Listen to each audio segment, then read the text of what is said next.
看见。哦。哎，你看，前面有光，这什么地儿啊？看去，走。哎呦，我天，这什么地方？这是？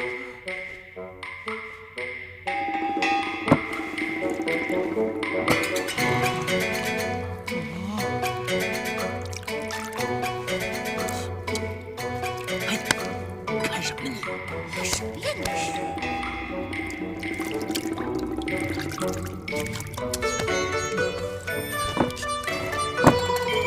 出来吧，我知道你们躲在这里。就是你啊！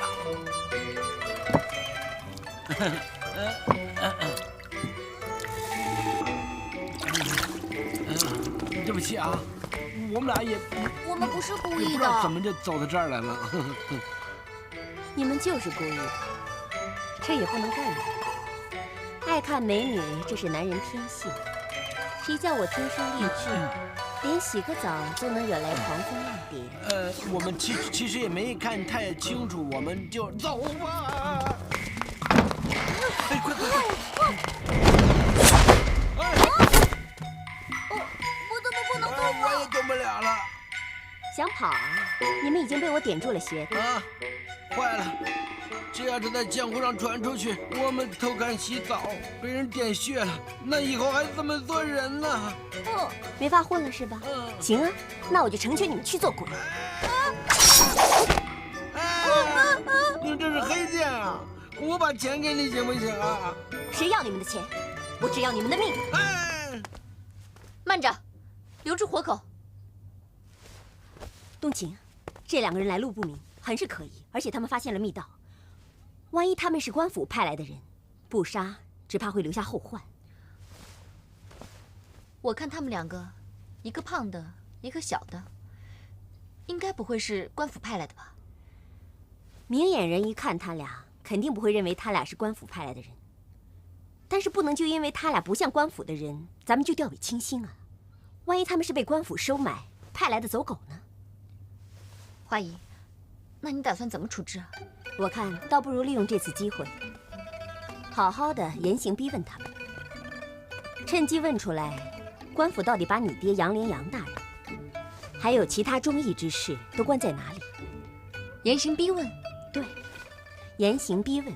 哎，我跟你说，这个啊，我可最拿手了。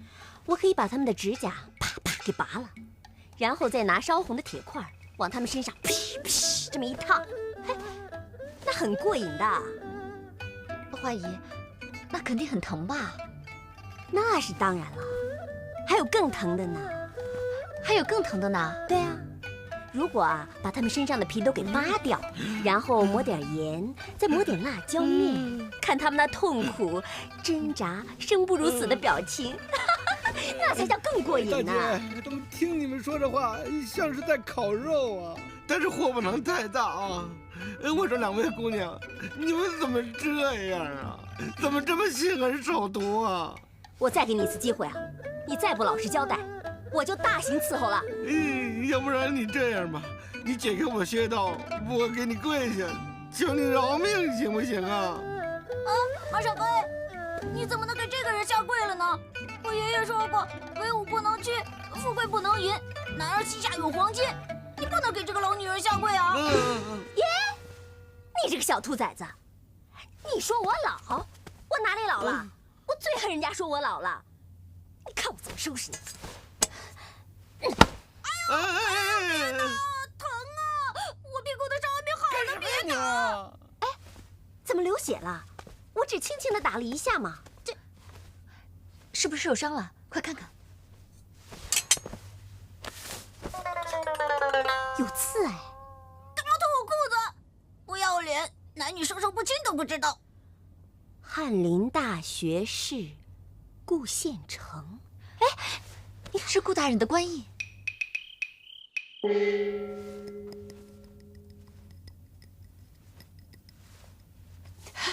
小顾啊，你怎么跟我家死鬼一样，这么一声不响就嗝屁了呢？哎呦，疼啊！对不起。哎，我说你干什么呢？你轻点行不行啊？你允许我那屁股呢？你看看这细皮嫩肉的，会不会啊？不会靠别人我来。去，一边待着去。会生会养才是真女人呢，你一个大男人凑什么热闹啊？都饿了吧？我叫厨房准备了一些吃的。哎呀，我们真是饿了。来，小少爷。哟，宝贝儿，慢点啊！谢谢花姨。可是花姨，我又不认识你，干嘛老叫我宝贝儿啊？你刚才不还叫我小顾吗？花姨喊的小顾啊，不是你，而是你爷爷顾县城大学士。你们认识我爷爷？何止是认识，而且还有很深厚的交情。花姨原本是熊廷弼将军的第13房姨太太。既然花姨认识我爷爷，还叫我爷爷是小顾，那论辈分，我应该叫你花奶奶。哎，别把我叫老了，你还是跟别人一样，就叫花姨好了。小孩子不懂事儿，你叫花姨就行，我叫她花奶奶。切，不，那花姨，对不起啊，花姨，我有一事不明，你既然是将军的夫人，为什么不骑马打仗，又在这儿呢？当年我家那死鬼也算是东林大人，被魏忠贤栽赃嫁祸，以贪污罪名抄了家。在混乱之中，我藏了一些值钱的东西，我就用这些东西开了这家醉月楼。其实我真正的目的，是想用这醉月楼来做掩护，方便接应那些被魏忠贤迫害的忠义之士。熊将军遭遇不幸，冤死狱中。原来花姨跟我一样可怜。那姐姐，你是不是也和我一样可怜呢？我